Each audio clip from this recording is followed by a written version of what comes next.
कृष्ण हरि। ओम स्वस्ति श्री गणेशाय नमः। ओम श्री सरस्वत्यै नमः।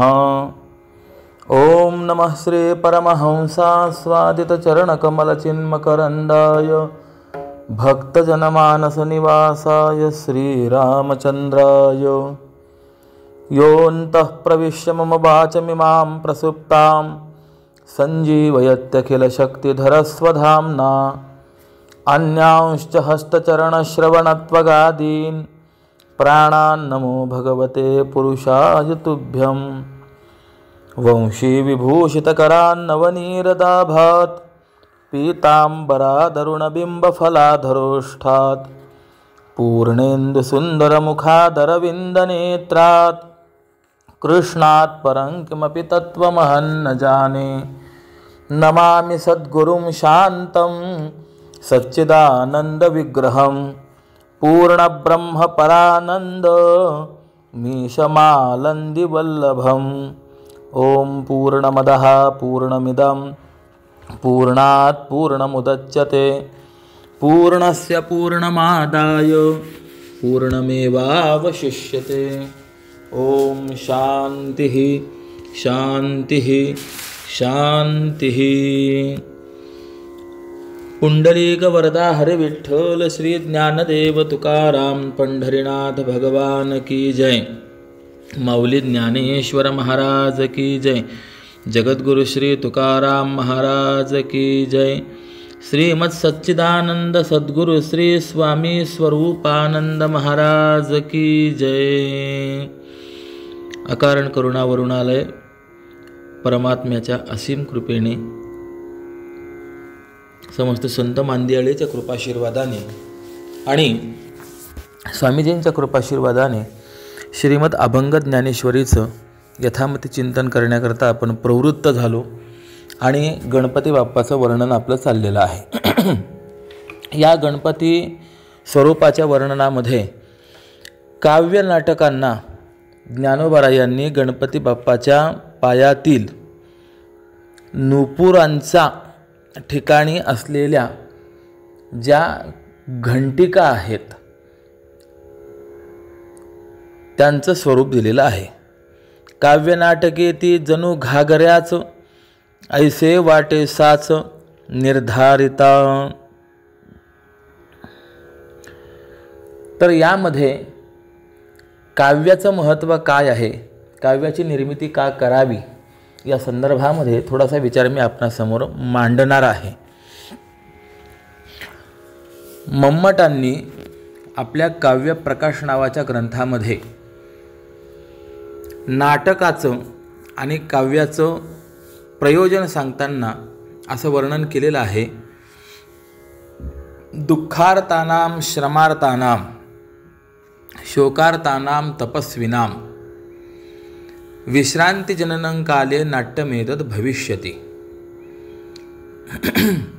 जे दुःखी आहेत, जे श्रमार्थ आहेत, जे शोकी आहेत आणि जे तपस्वी आहेत, या सर्वांना आनंद प्रदान करणारं आणि समाधान प्रदान करणारं हे नाटक असेल। बरं, धर्मार्थ काम मोक्षेषु वैचक्षण्यं कलासु च करोति कीर्तिं प्रीतिंच साधुकाव्यनिबंधनम। धर्म अर्थ काम मोक्ष या चारही पुरुषार्थांची प्राप्ती आणि त्यानंतर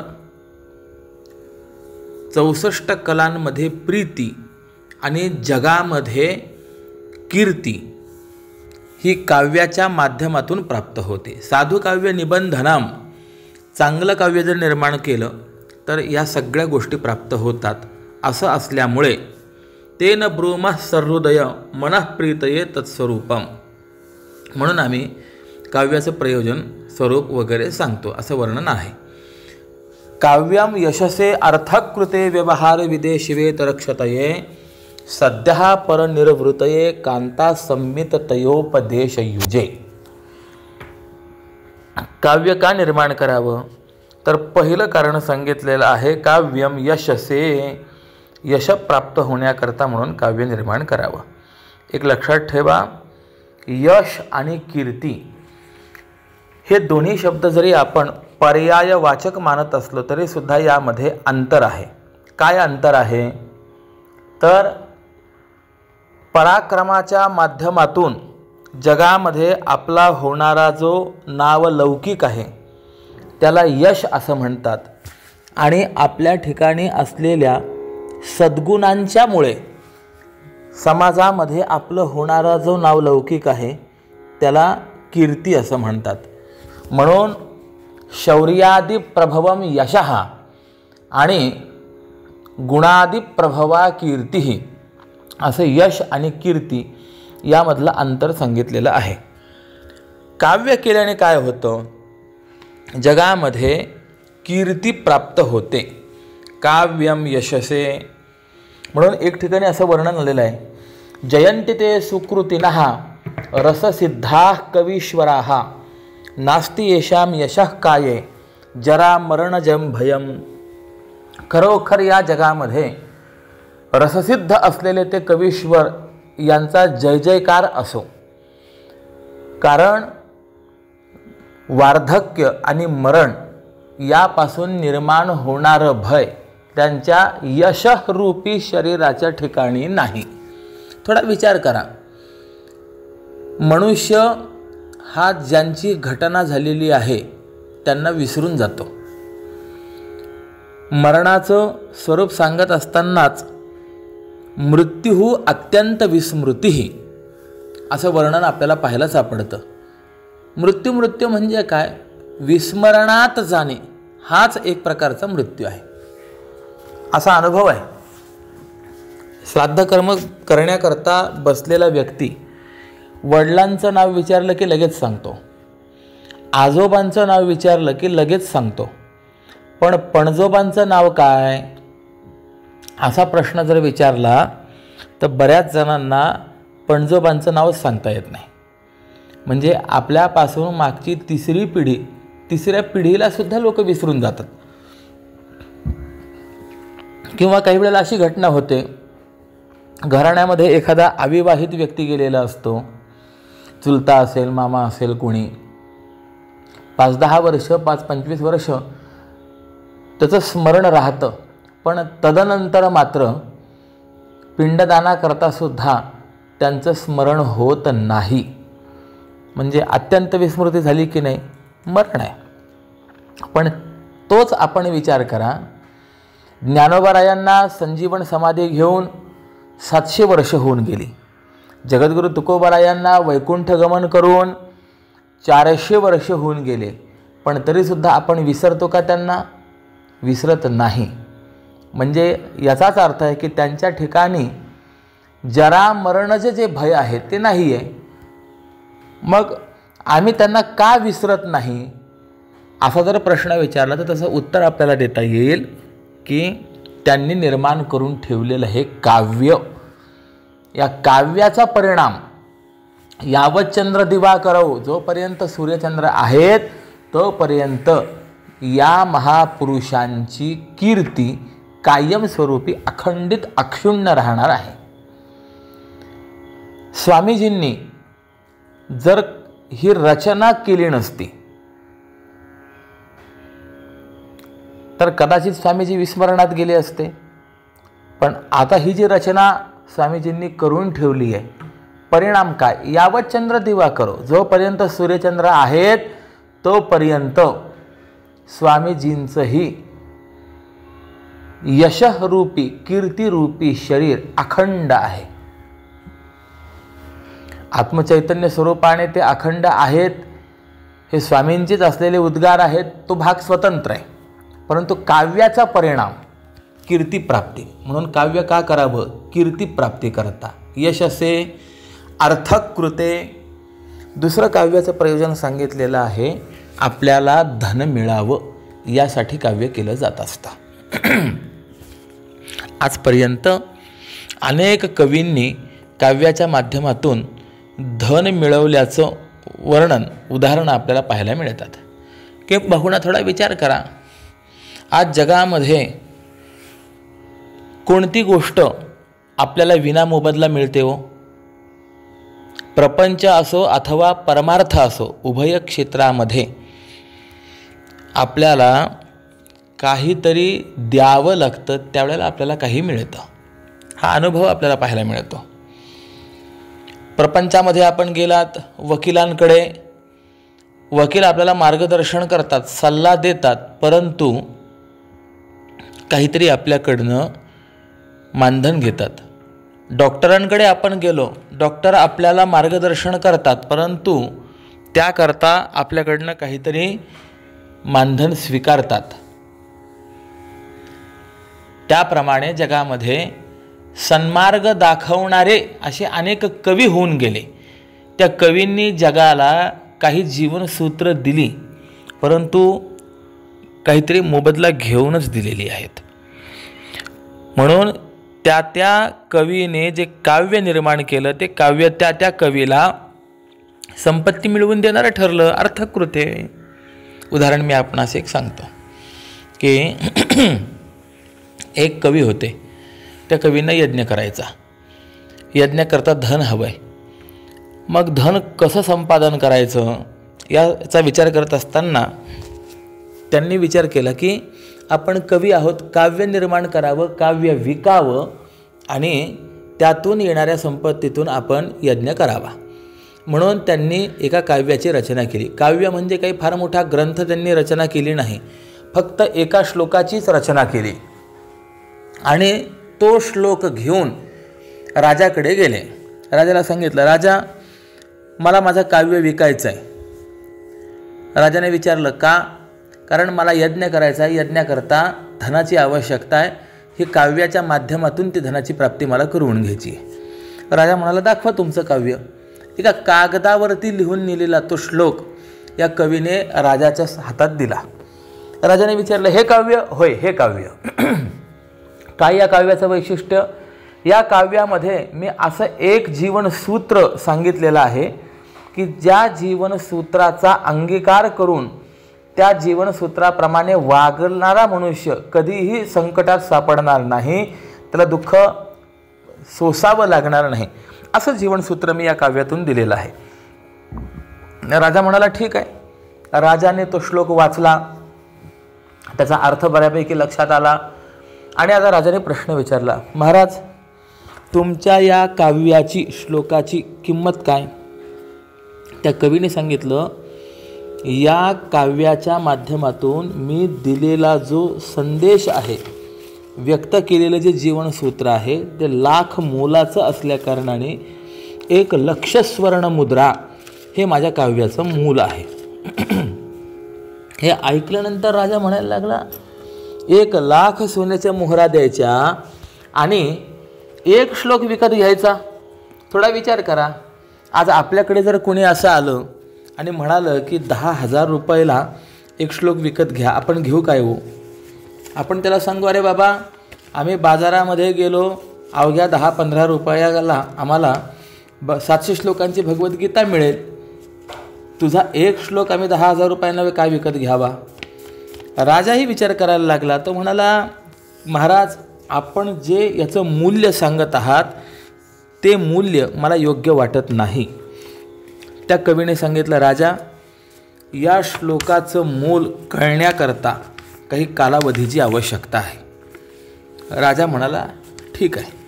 राजाने विचार केला, या श्लोकाचं मूल खरंच 1,00,000 स्वर्णमुद्रा आहे की नाही माहिती नाही, परंतु आपल्या धनाचा विनियोग हा यज्ञाकरता होणार आहे, सत्कर्माकरता होणार आहे, तर आपण धन द्यायला हरकत नाही. आणि म्हणून राजाने 1,00,000 स्वर्णमुद्रांना तो श्लोक विकत घेतला आणि प्रश्न विचारला, आता या श्लोकाचं मूल मला कळावं याकरता मी काय केलं पाहिजे? त्या कवीने सांगितलं, राजेसाहेब आपलं ज्या ज्या ठिकाणी जाणं येणं आहे, आपला वावर ज्या ज्या ठिकाणी आहे त्या त्या ठिकाणी आपण हा श्लोक लिहून ठेवा, म्हणजे जाता येता त्या श्लोकावरती आपली नजर पडेल आणि त्या विचाराकडे आपण प्रवृत्त होऊन त्याप्रमाणे वर्तन कराल.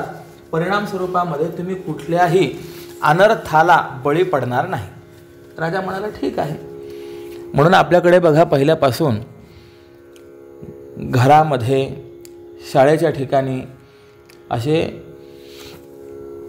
सुविचार लिहून ठेवण्याची पद्धती आहे. ते सुविचार वाचले गेले की अंतःकरण त्या सुविचाराकडे प्रवृत्त होतं आणि त्याप्रमाणे वागत जातो मनुष्य. राजाने आपल्या जाण्या येण्याच्या मार्गावरती अनेक ठिकाणी हा श्लोक लिहून ठेवला. त्याबरोबर आपल्या शयनकक्षामध्ये सुद्धा एका तांब्याच्या पट्टीवरती हा श्लोक कोरून ती पट्टी शयनकक्षामध्ये लावून ठेवली. आणि हा सर्व प्रकार झाल्यानंतर काही कालावधीमध्येच या राजाने आपल्या शेजारच्या राज्यावरती आक्रमण केलं. दैवकृपेने त्याला विजय प्राप्त झाला. मग त्या राज्यामध्ये आपली राजवट लागू करण्यासाठी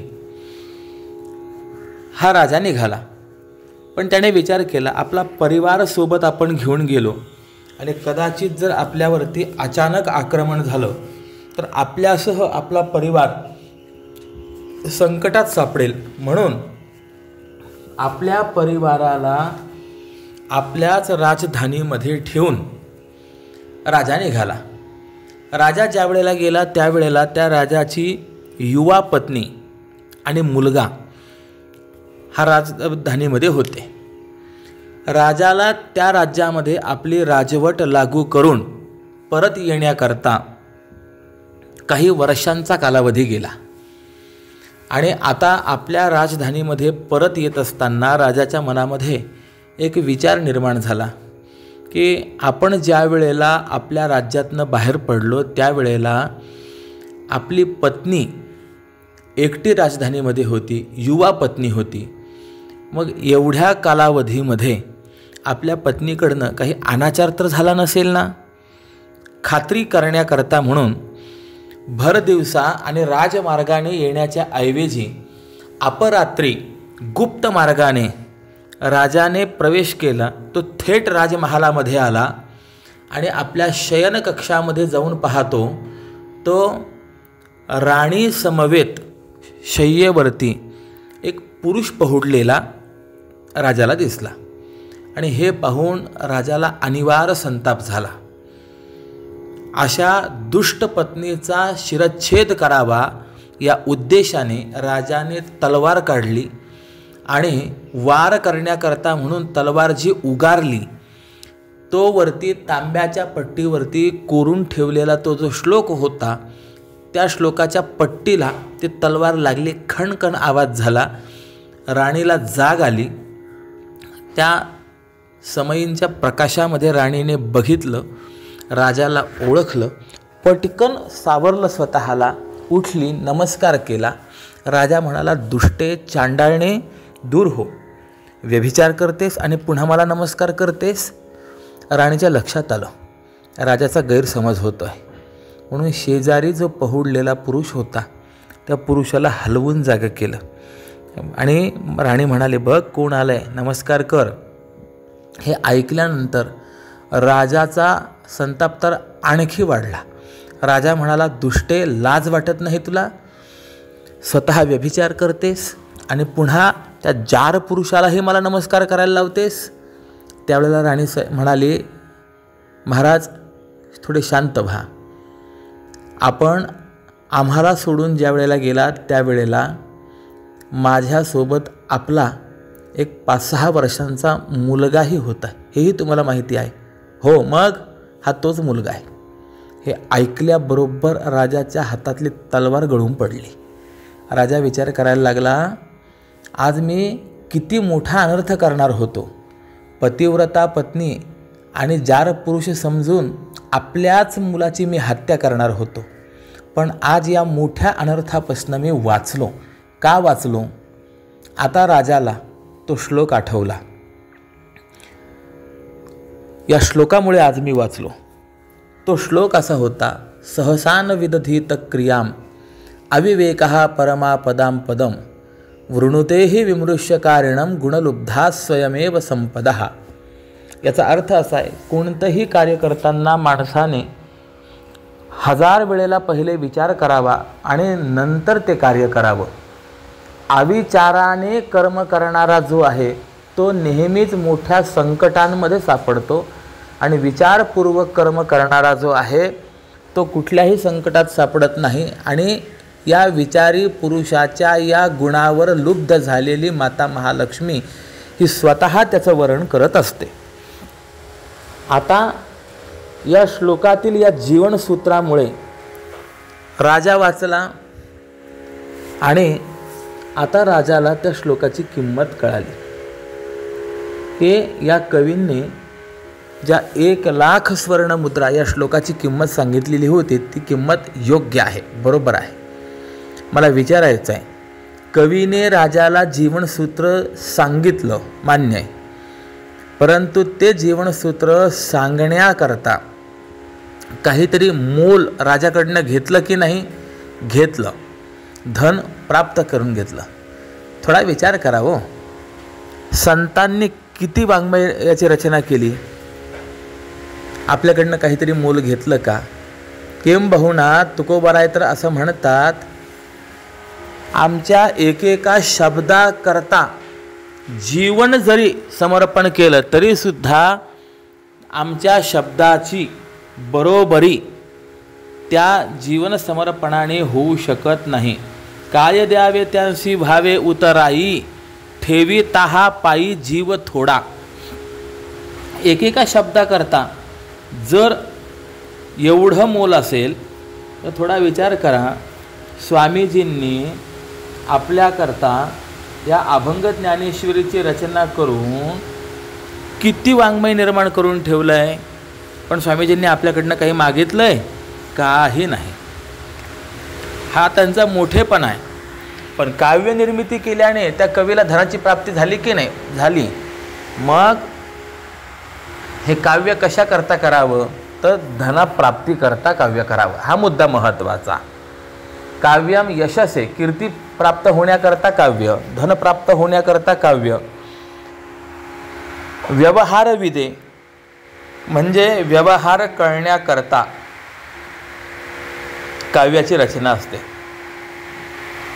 वडील मुलगा, भाऊ भाऊ, भाऊ बहीण, पती पत्नी यांच्याशी आपण कसं वागावं या संबंधातला विचार हा काव्याच्या माध्यमातून व्यक्त होत असतो. म्हणून काव्यामध्ये आपल्याला असा उपदेश पाहायला मिळतो, रामादिवत प्रवर्तितव्यम नतु रावणादिवत. रामासारखं आपण वागावं, रावणासारखं वागू नये. व्यवहार शिकवणारं काव्य आहे. किंबहुना अभंग ज्ञानेश्वरीमध्ये जेवढ्या दृष्टांताचे अभंग आहेत तेवढे अभंग म्हणजे व्यवहार शिकवतात, आणि जेवढे सिद्धांताचे अभंग आहेत तेवढे सर्व सिद्धांताचे अभंग आपल्याला आत्मस्वरूप सांगतात. व्यवहार शिकण्याकरता शिवेतरक्षतये, काव्याच्या मुळे जे अमंगल आहे त्याचा नाश होतो. शिव म्हणजे मंगल आणि शिवाच्या इतर म्हणजे अमंगल. त्या अमंगलाच्या नाशाकरता म्हणून काव्य केलं पाहिजे असं आहे. काव्य निर्मितीमुळे अनेकांचे रोग नष्ट झाल्याचं वर्णन आहे. शांती ब्रह्मश्री एकनाथ महाराज यांचे समकालीन एक संत होऊन गेले, कृष्ण दयार्णव, आणि त्यांच्या जीवनामध्ये क्षयरोग का रक्तपित्ती असं काही निर्माण झालं. सर्व शरीराला फोडं निर्माण झाले, त्यातून रक्त असं वाहत असे, आणि आपली अशी ती दुर्धर अवस्था पाहून शांती ब्रह्मश्री एकनाथ महाराजांकडे ते आले.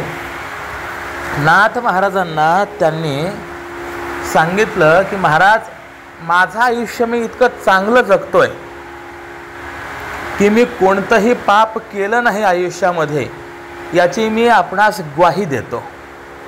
थोडा विचार करा, किती मोठं हे धाडस आहे, सामर्थ्य आहे की माझ्या आयुष्यामध्ये मी पाप केलं नाही हे छातीवर हात ठेवून सांगावं. आज आपण जरी प्रवचन करत असू किंवा भक्ती करत असू, परमार्थ करत असू, तथापि माझ्या आयुष्यामध्ये मी पाप केलंच नाही हे सांगण्याचं धाडस आपल्या ठिकाणी नाही आहे.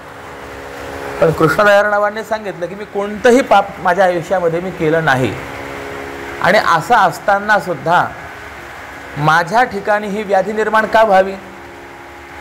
त्यावेळेला शांती ब्रह्मश्री एकनाथ महाराजांनी सांगितलं, आपलं या जन्मातील जीवन हे खरोखर आदर्श आहे, मान्य आहे, परंतु असं असताना हे आपल्या ठिकाणी निर्माण झालेली व्याधी हे या जन्मातील कर्माचं फळ नाही आहे, मग मागील जन्मातील कर्माचं ते फळ आहे. प्रागजन्मीय अदृष्टामुळे आपणास ही व्याधी निर्माण झाली आहे. आयुर्वेदाचा चरक संहिता नावाचा ग्रंथ आहे, यामध्ये देखील असं वर्णन आहे, पूर्वजन्म कृतम पापम व्याधिरूपेण बाधते तत्शांती औषधैर्दानैर जपहोम सुरार्चनैः. अर्थात पूर्वजन्मामध्ये केलेलं जे पाप आहे ते पाप या जन्मामध्ये आपल्याला व्याधीच्या रोगाच्या स्वरूपाने समोर येत असतं, फळ देत असतं, प्रगट होत असतं. तुकोबाराय सांगतात, तुका म्हणे पापे येती रोगाची या रूपे. आणि असं असल्यामुळे पूर्वजन्मीय अदृष्टामुळे तुम्हाला ही व्याधी जडलेली आहे. त्यावेळेला कृष्णदयार्णव महाराजांनी विनंती केली की या व्याधीतून मुक्त होण्याकरता आपण काहीतरी मला उपाय सांगा. त्यावेळेला शांती ब्रह्मश्री एकनाथ महाराज म्हणाले, आपण उशिरा आलात, आपण जर अगोदर आला असतात तर मी तुम्हाला भागवताच्या 11व्या स्कंधावरती टीका लिहा असं सांगितलं असतं, परंतु या मुक्तिस्कंधावरती मीच टीका लिहिली आहे, तेच एकनाथी भागवत. म्हणून तुम्ही आता असं करा, श्रीमद भागवत ग्रंथाच्या 10म स्कंधावरती टीका लिहा. या काव्याच्या निर्मितीने तुमचं हे पाप अमंगल नष्ट होईल. ठीक आहे म्हणाले. आणि म्हणून कृष्णदयार्णवांनी 10म स्कंधावरती जी टीका लिहिली त्या टीकेचं नाव आहे हरिवरदा. आपण जर पैठणला गेलात तर मूळ आपल्याला तो ग्रंथ पाहायला मिळेल. सुरुवातीची जी काही अध्याय आहेत, मनुष्य साधारणतया लिहित असताना हात टेकवून लिहितो, तर पानावर हात टेकवून ती लिखाण होत असल्यामुळे आरंभीच्या अध्यायांमध्ये पूर्ण कागद हा रक्ताने भरलेला आहे, लाल कागद आहे. जशी जशी टीका पुढे गेली तसा तसा तो लालपणा कमी कमी होत गेला आणि टीका संपण्याचे काही अध्याय अगोदर पूर्ण कागद पांढरा स्वच्छ आहे. अर्थ काय कळाला? काव्याच्या निर्मितीमुळे जे काही निर्माण झालेलं पाप आहे ते पाप नष्ट होतं, अमंगलाचा नाश होतो. म्हणून अमंगलाच्या नाशाकरता काव्य केलं पाहिजे. ठीक आहे. साहित्यशास्त्रामध्ये याच्याकरता वेगळे उदाहरण आहेत, ते मी आत्ता या ठिकाणी सांगत नाही. सध्या हा परनिर्वृत्त आहे. काव्य का करावं? 5वं कारण आपल्याला सांगितलेलं आहे की ताबडतोब आपल्याला परमानंद प्राप्त व्हावा याकरता. म्हणून शास्त्रकारांनी काव्यानंदाला ब्रह्मानंदाचा सहोदर मानलं गेलेला आहे. एखादा अभंग कळाला, त्या अभंगातील भाव कळाला की निर्माण होणारा जो आनंद आहे, अगदी प्रामाणिकपणाने सांगतो, लाख रुपये मिळाले तरी जो आनंद होत नाही तेवढा आनंद एक अभंगाची अर्थसंगती लागल्याने प्राप्त होतो. म्हणून श्रेष्ठ आनंदाच्या प्राप्तीसाठी काव्य करावं. आणि 6वं प्रयोजन सांगितलेलं आहे, कांता संमित तयोपदेश युजे, म्हणजे पत्नीप्रमाणे उपदेश करण्यासाठी. उपदेशाच्या 3 पद्धती शास्त्रकारांनी आपल्याला सांगितलेल्या आहेत: प्रभू संमित, सुहृत संमित आणि कांता संमित. मालक ज्या वेळेला नोकराला काही काम सांगतो त्यावेळेला तो दरडवून सांगतो. मित्र ज्या वेळेला आपल्या मित्राला काही सांगतो त्यावेळेला तो त्याच्या दोन्ही बाजू समजावून सांगतो. लाभ हानी, ते कार्य केल्याने होणारा लाभ आणि न केल्याने होणारी हानी, या दोन्ही गोष्टी समजावून सांगून लाभदायक अशा कार्यामध्ये त्याला प्रवृत्त करतो. 2. आणि पत्नी ज्या वेळेला आपल्या पतीला तीच गोष्ट सांगते त्यावेळेला ती पत्नी अत्यंत लाडीकपणाने त्याला ती गोष्ट सांगून त्याच्याकडनं ती करून घेत असते. असे सांगण्याच्या पद्धतीतले 3 प्रकार आहेत. उदाहरण मी आपणास सांगतो. वेद असं म्हणतो, मातृदेवो भव पितृदेवो भव. आईला देव मानणारा हो, वडिलांना देव मानणारा हो. या ठिकाणी हो हो असं जे सांगणं चाललेलं आहे, हे दरडावून सांगणं चाललेलं आहे, याला प्रभुसंहित म्हणतात. मालकाने नोकराला सांगावं तसं आहे. त्यानंतर पुराणादिकांमध्ये, शास्त्रामध्ये आईला देव मानणारं व्हावं, वडिलांना देव मानणारं व्हावं असं म्हटलेलं आहे. एखादा मित्र ज्यावेळेला मित्राला सांगेल ना, त्यावेळेस तो असं म्हणेल, हे बघ आई वडिलांना देव मानणारं व्हावं तू, असं मला वाटतं. का बाबा? कारण की असं आहे, सकळ तीर्थांची ये धुरे जिये का माता पितरे. जेवढे तीर्थ आहेत या सर्व तीर्थांमध्ये सर्वश्रेष्ठ तीर्थ आई वडील आहेत. न मातुः परदैवतम. शास्त्रकारांनी सिद्धांत मांडलाय, आईसारखं दुसरं श्रेष्ठ दैवत नाही. किंबहुना आज महाराष्ट्राचं कुलदैवत, उपास्य दैवत परमात्मा पंढरीनाथ या पंढरपूर क्षेत्रामध्ये विटेवर उभा आहे. युगी 28 विटेवरी उभा. हा परमात्मा या ठिकाणी विटेवरती का उभा राहिला? पुंडलिकांनी उभा केला. बरं, पुंडलिकांनी उभा केला. पुंडलिका करता का आले? तर पुंडलिक राय आई वडिलांची सेवा करत होते, म्हणून पुंडलिक रायांना दर्शन देण्याकरता आले. आणि त्या पुंडलिक रायांनी विचार केला की जोपर्यंत मी दर्शन घेत नाही तोपर्यंत या देवाला इथे थांबावं लागेल. म्हणून पुंडलिक रायांनी वीट मागे भिरकावली. देवाला सांगितलं, देवा आपण या विटेवर उभे राहा आणि जोपर्यंत मी दर्शन घेत नाही तोपर्यंत आपल्या दर्शनाला येणारे जे काही भाविक आहेत त्या सगळ्यांचा उद्धार करा. मूढ पापी जैसे तैसे उतरी कासे लावोनी. आणि देव आजही ते कार्य करतात. इतकी वर्षे झाली तरीसुद्धा देव त्या विटेवरनं जात नाहीत. का जात नाही?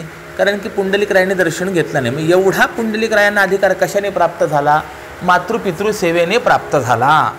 अर्थात मी असं सांगेन, देवप्राप्तीसाठी आपण वेगवेगळे जप करतो, तप करतो, योगादी क्रिया करतो, काही सत्कर्म करतो, तीर्थयात्रा करतो, यज्ञयाग वगैरे करतो. परंतु या सर्व उपायांनी देवाची प्राप्ती आपल्याला होईलच याची शाश्वती देता येत नाही. परंतु मातृपितृ सेवा जर आपल्याकडनं घडली, आपण केली, तर देवाची प्राप्ती निश्चित होईल असं आपल्याला या माध्यमातून सांगता येतं. आणि असा मातृपितृ सेवेचा परिणाम असल्या कारणाने तू आईवडिलांना देव मानणारं व्हावं असं मला वाटतं. जर आईवडिलांना तू देव मानणारा झाला नाहीस तर त्यामध्ये तुझं कल्याण होणार नाही. असा मित्र त्याच्या जीवनातील लाभ हानीचा विचार त्याच्यासमोर सांगून ठेवून त्याला मातृपितृ सेवेमध्ये प्रवृत्त करेल, याला म्हणायचं सुहृद संमेत. पण तीच पत्नी असेल तर ती पत्नी असं म्हणेल का, आईवडिलांना देव मानणारं हो? नाही. तुम्ही आईवडिलांना देव मानणारं व्हावं? नाही. ती पत्नी लाडीकपणाने त्या पतीला बोलेल का, हो अहो तुम्ही इतके बुद्धिमान आहात, चांगले आहात, सुस्वभावी आहात, मग तुम्ही आईंना बाबांना देव मानणारे व्हाल ना, देवा समान तुम्ही त्यांना मानाल ना. अर्थात कलियुगातील बोलेल याविषयी मला थोडीशी शंका आहे. परंतु या 3 बोलण्यांमधला प्रकार जर आपण पाहिला तर पत्नीचं बोलणं हे अधिक लाडीकपणाचं झालं की नाही? होय. मग त्याप्रमाणे लाडीकपणाने म्हणा किंवा सोप्या रीतीने आपल्याला पटेल, रुचेल, पचेल अशा पद्धतीने सांगण्याकरता म्हणून काव्याची निर्मिती केली जात आहे. असे एकंदरीत 6 प्रयोजन जे आहेत ते आपल्याला काव्याचे सांगितलेले आहेत. असं काव्य जे आहे हे आपल्याकरता उपयोगी आहे आणि नाटकही उपयोगी आहे. असे जी ते काव्य नाटकं आहेत ती काव्य नाटकं या गणपती बाप्पाच्या पायातील नूपूर आहेत, पैंजण आहेत.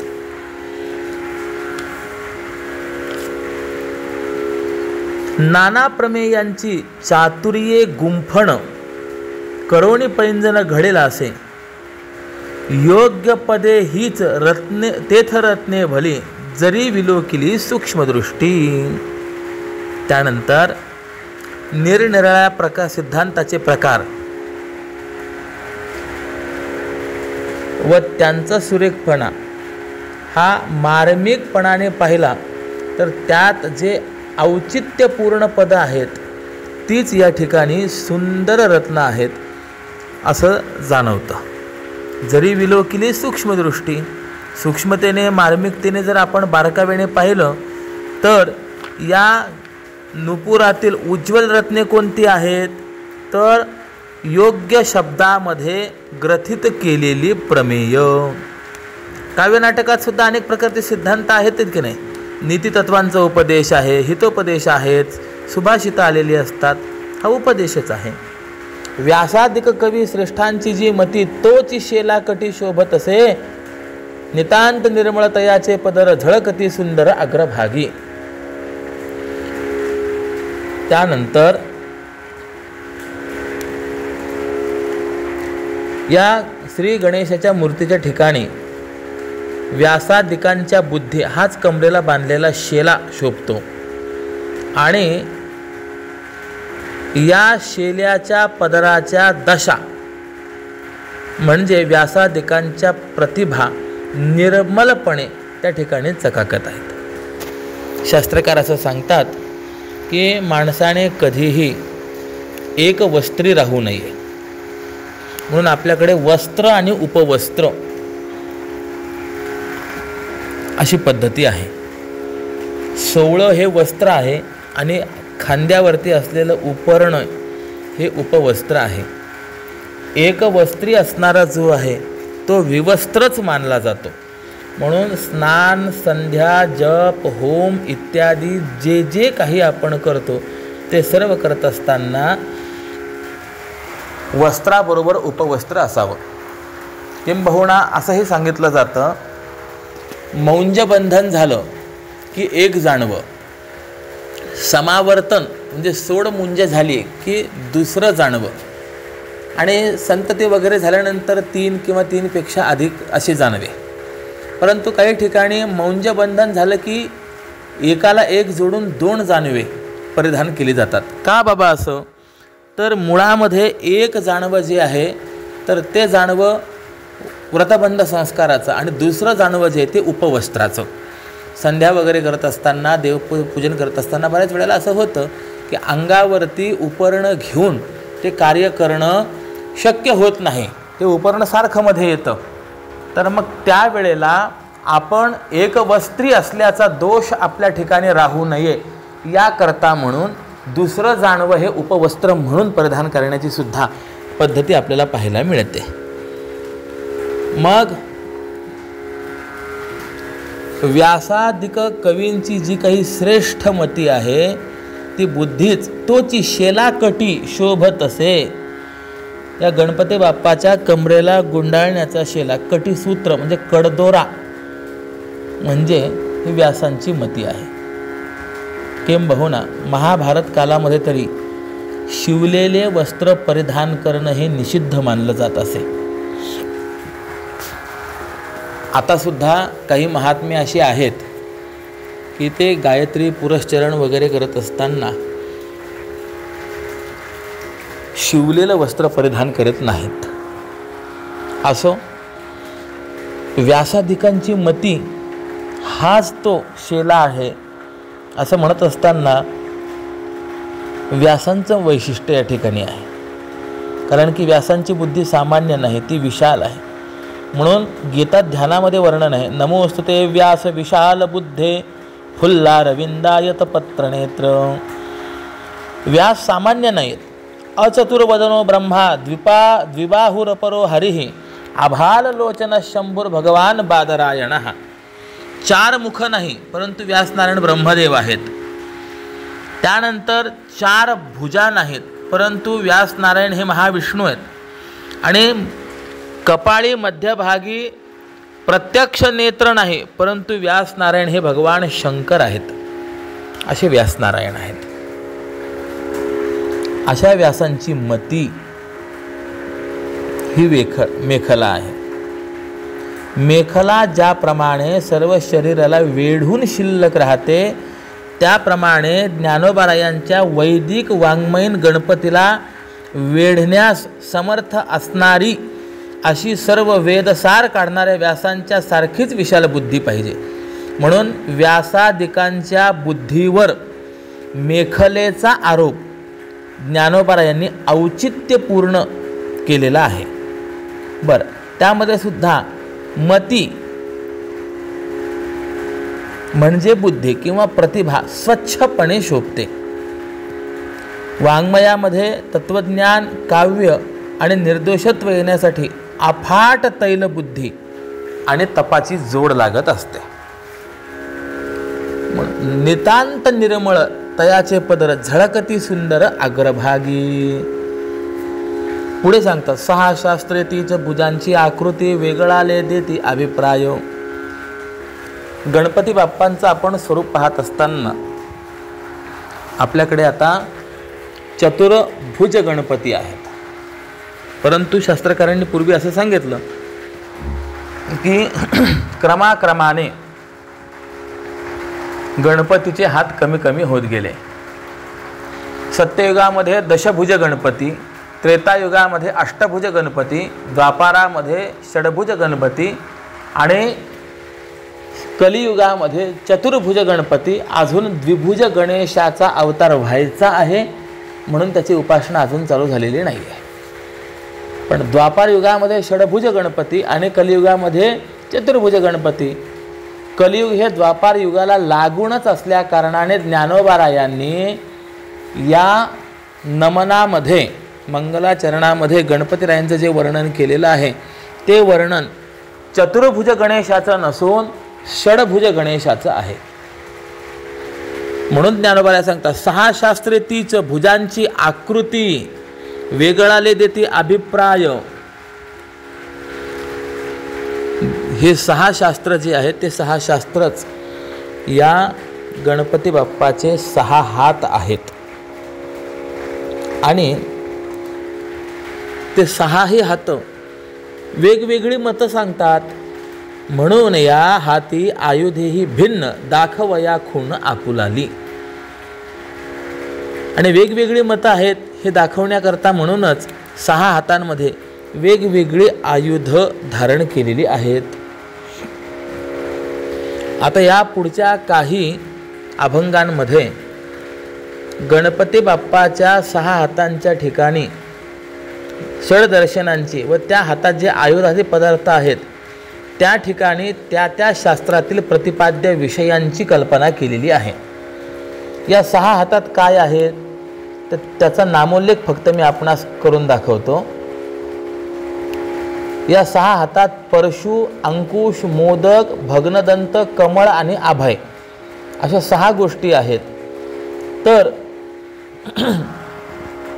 या आयुधांच्या माध्यमातून 6 दर्शनांची विचार मांडलेली आहेत.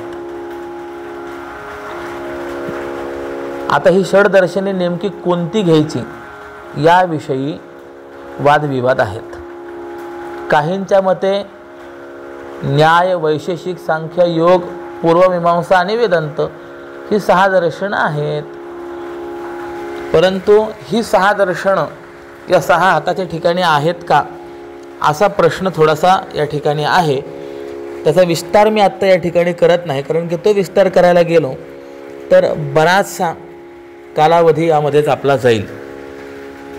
फक्त तर्क तो परश, न्याय तो अंकुश, मोदक सुरस वेदांताचा, बौद्ध वार्तिकांचे जे का बौद्ध मत तोची छिन्नदंत योगा हाती, मग सांख्य मत तोची पद्महस्त स्वभावे जो देत वरदान, धर्मसूत्रे जे का धर्मसिद्धिप्रद तोची येथे सिद्ध अभयहस्त. हे जे अभंग आपण पाहिले तर कोणत्या आयुधाच्या माध्यमातून कुणाचं वर्णन केलेलं आहे हे आपल्याला स्पष्ट होतं. गणपती बाप्पाच्या हातामध्ये असलेला परशु तो न्यायशास्त्र आहे. त्यानंतर अंकुश जो आहे तो वैशेषिक दर्शन आहे. यानंतर हातात असलेला जो मोदक आहे तो वेदांत आहे. हातामध्ये असलेला भग्नदंत तुटलेला दात हे बौद्ध मत आहे. हातामध्ये असलेलं कमळ ते सांख्य मत आहे. आणि जो स्वभावाने वरदान देतोय, अभय प्रदान करतोय, ते धर्मशास्त्र आहे. अशा रीतीने तो वर्णन केलेलं आहे. गणपती बाप्पाचे दोन्ही कान म्हणजे पूर्व मीमांसा आणि उत्तर मीमांसा आहे. दशोपनिषद हेच सुगंधित पुष्प आहेत.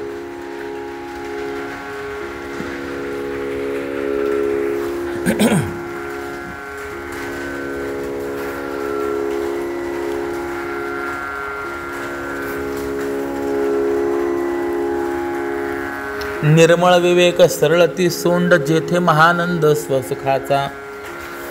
देवाची सोंड म्हणजे निर्मल असलेला विवेक आहे. विवेक काय आहे?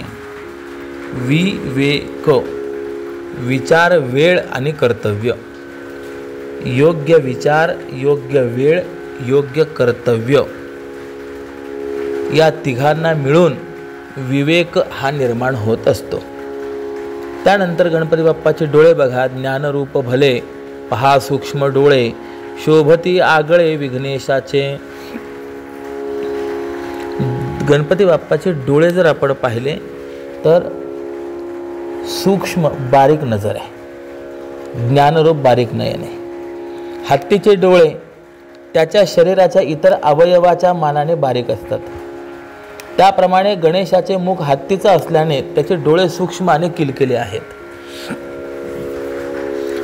गणपती ही सूक्ष्म दृष्टी आहे आणि सूक्ष्म दृष्टी म्हणजे ज्ञानदृष्टी आहे.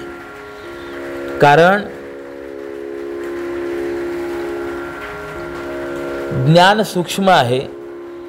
शरीररूपी संघाताला परमात्म्याला एक बुद्धीच जाणू शकते आणि ती बुद्धी जोपर्यंत जड आहे तोपर्यंत त्याचे ज्ञानोदय होत नाही. ज्ञानाच्या अभिव्यक्तीसाठी बुद्धीतून मल, विक्षेप आणि आवरण हे दोषत्रय जावे लागतात, म्हणजे ती सूक्ष्म व्हावी लागते. आणि परमात्मा सूक्ष्म असल्या कारणाने त्याला जाणणारं ज्ञानही सूक्ष्म असावं लागतं. कारण की भगवान सुद्धा परमात्म तत्व अविज्ञेय आहे असं सांगतात. 13व्या अध्यायात आपल्याला पुढे येणार आहे. ते जाणण्यास कठीण आहे. का कठीण आहे? सूक्ष्मत्वात तदविज्ञेयम, सूक्ष्मत्वात तद अविज्ञेयम. कठोपनिषदामध्ये सुद्धा त्या परमात्म्याचं वर्णन केलंय. अणोरणीयान महतो महीयान. हा परमात्मा अणुपेक्षाही अणु आहे आणि मोठ्यापेक्षाही मोठा आहे. असं असल्यामुळे परमाणु स्वरूप परमात्म्याला पाहण्याकरता बुद्धी सूक्ष्म पाहिजे. दृश्यते त्वग्रया बुद्ध्या सूक्ष्मयात सूक्ष्मदर्शिभिः. ज्ञान सूक्ष्म असल्याकारणाने गणपतीच्या डोळ्यांना, दृष्टीला ज्ञानाची उपमा दिलेली आहे. आणि तो विघ्नेश आहे. विघ्नेशाचे म्हणजे आपत्तींचा नियामक आहे. तो विघ्नहर्ता आहे. त्याच्या कृपेने माणसाच्या सर्व आशा आकांक्षा पूर्ण होतात आणि विघ्न नष्ट होतात. विशेषेण सामर्थ्यम हंती इति विघ्नः. विशेष रीतीने जो सामर्थ्याचा नाश करणारा आहे त्याला विघ्न असं म्हणतात. असो, याप्रमाणे बऱ्याच प्रकारे गणपती बाप्पाचं वर्णन करून मग पुढे असं म्हटलेलं आहे. आकार पाऊले मकार उकार उदर दिसे मनोहर विशालत्वे. मकार तो महामंडला सारिखा आकार आलेखा मस्तकाचा. आकार म्हणजे गणपती बाप्पाचे दोन्ही पाय आहेत. उकार हे त्याचं विशाल पोट आहे. मोठा वर्तुळाकार असणारा मकार हा त्याच्या मस्तकाच्या आकाराने शोभणारा आहे. आणि अशा रीतीने अ उ म हे तिन्ही होता एकवट ओंकार प्रकट दिसू लागे. असं अ उ म हे तिन्ही एकवट झाले असताना जे स्वरूप आपल्याला दिसतं ते ओंकाराचं स्वरूप आहे. आणि तो ओंकार स्वरूप असलेला गणपती बाप्पा त्याचं दर्शन मी गुरुकृपेने घेतलंय. गुरुकृपे आदी बीज ते वंदिले जेथ सामावले शब्द ब्रह्म. असं आदी बीज असलेलं म्हणजे जगालाही मूळ कारण असलेलं जे ओंकार स्वरूप बीज आहे, ज्या ठिकाणी शब्द ब्रह्म सामावलं आहे, म्हणजे पूर्ण वेदाचंही जे मूळ आहे असं ते आदी बीज मी न मिले त्याचा मला साक्षात्कार झाला. पण कसा झाला तर गुरुकृपा न मिले, श्री गुरूंच्या कृपेने. वेद महत्त्वाचे आहेत, परंतु वेदाचाही बीज ओंकार आहे. या संदर्भामध्ये अशी एक कथा सांगितली जाते की ब्रह्मदेवांच्या ठिकाणी ज्ञानाचा अभिमान झाला आणि ब्रह्मदेव भगवान महाविष्णूंकडे गेले. महाविष्णूंना त्यांनी सांगितलं की मला वेदाचं ज्ञान झालेलं आहे, तर मी आपणासमोर वेद म्हणतो. जर कधी काही कुठे चुकत असेल तर मला सांगा. त्यावेळेला भगवान हसले. ते म्हणाले हरकत नाही, पण आता एवढा मोठा वेद आहे, अनंत वेद आहे, आणि तुम्ही म्हणणार मी माझं कार्य सोडून किती वेळ ऐकत बसणार. याकरता आपण एक काम करा, समोर एक वृक्ष आहे, त्या वृक्षाखाली बसा आणि वेद पठनाला आरंभ करा.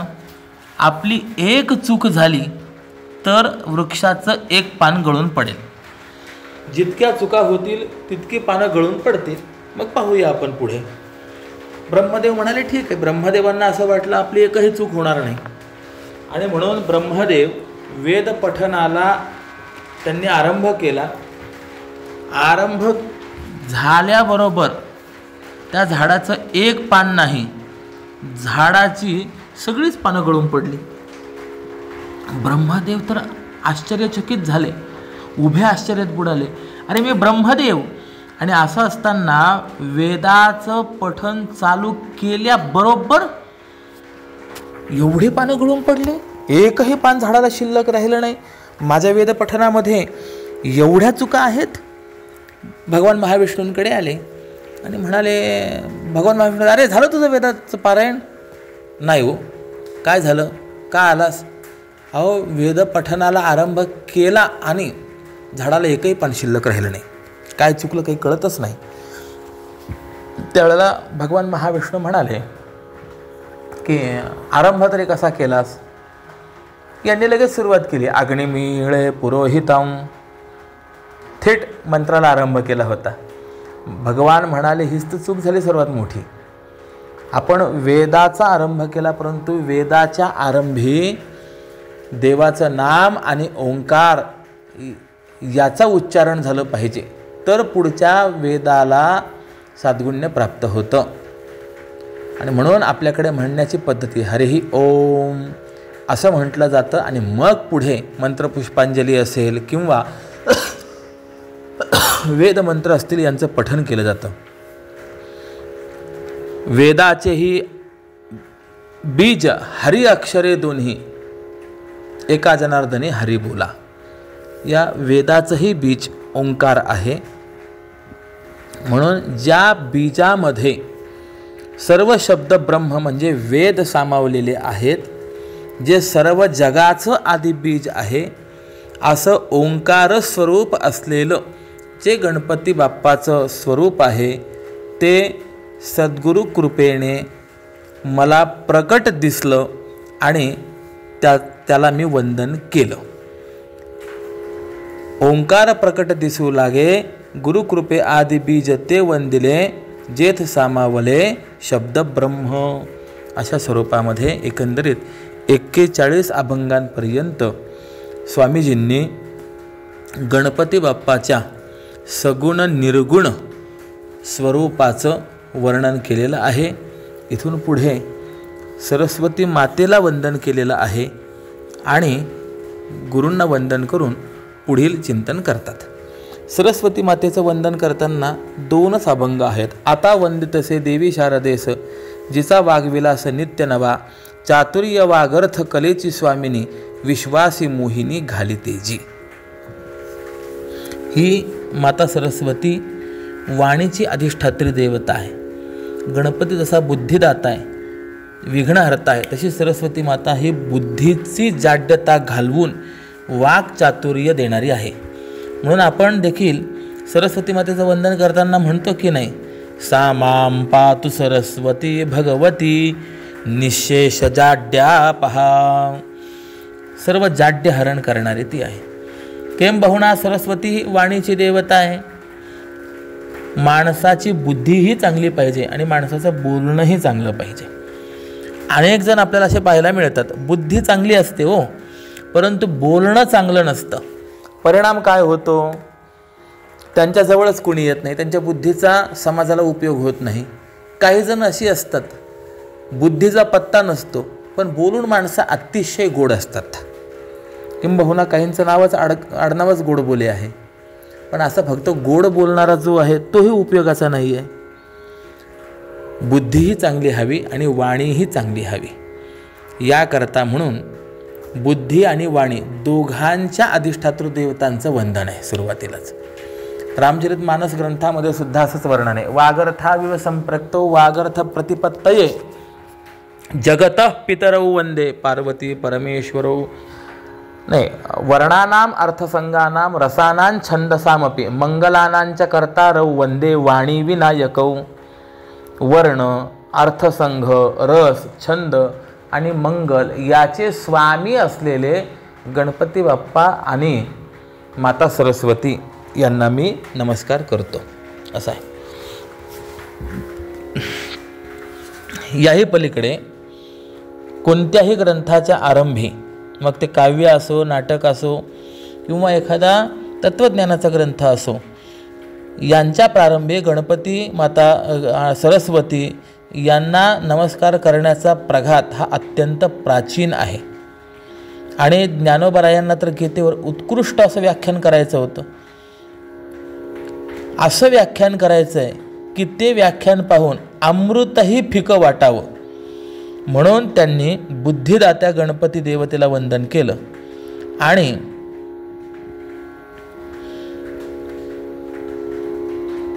वक्तृत्व आपल्याला उत्तम लाभावं याकरता माता सरस्वतीला वंदन केलेलं आहे. आपल्या ग्रंथामध्ये लालित्य, माधुर्य, रसाळत्व, रमणीयत्व इत्यादिकांचा परिपोष होण्यासाठी शारदा मातेला वंदन करून सरस्वती वंदनाची प्रथा ज्ञानोबरायांनी सांभाळली. आता यापुढे आपल्या सद्गुरूंना वंदन करतात, कारण की सद्गुरूंचं वैशिष्ट्य असं आहे, भवसागरावरून पार होण्यासाठी सद्गुरूंशिवाय दुसरा आधार नाही. ज्ञानोबरायांचा स्वतःचा अनुभव आहे. ज्ञानदेव म्हणे तरलो तरलो आता उद्धरिलो गुरुकृपे. माझा उद्धार झाला परंतु गुरुकृपेने. तोच विचार ज्ञानोबराय आता पुढे सांगणार आहेत. भवार्णवी जेणे तारियेले मज तो श्री गुरुराज हृदयी माझ्या. हा विचार पुढील प्रवचनामध्ये आपल्याला ऐकायला मिळेल. आत्ताचं हे वाङ्मयीन पुष्प श्रीमद स्वामींच्या चरणारविंदी समर्पित करून माझ्या वाक्प्रपंचाला या ठिकाणी मी विराम देतो. पूर्णमदः पूर्णमिदं पूर्णात् पूर्णमुदच्यते पूर्णस्य पूर्णमादाय पूर्णमेवावशिष्यते. ओम शांती शांती शांती. पुंडलीक वरदा हरिविठ्ठल श्री ज्ञानदेव तुकाराम पंढरीनाथ भगवान की जय. माऊली ज्ञानेश्वर महाराज की जय. जगद्गुरु श्री तुकाराम महाराज की जय. श्रीमद सच्चिदानंद सद्गुरु श्री स्वामी स्वरूपानंद महाराज की जय. श्रीराम.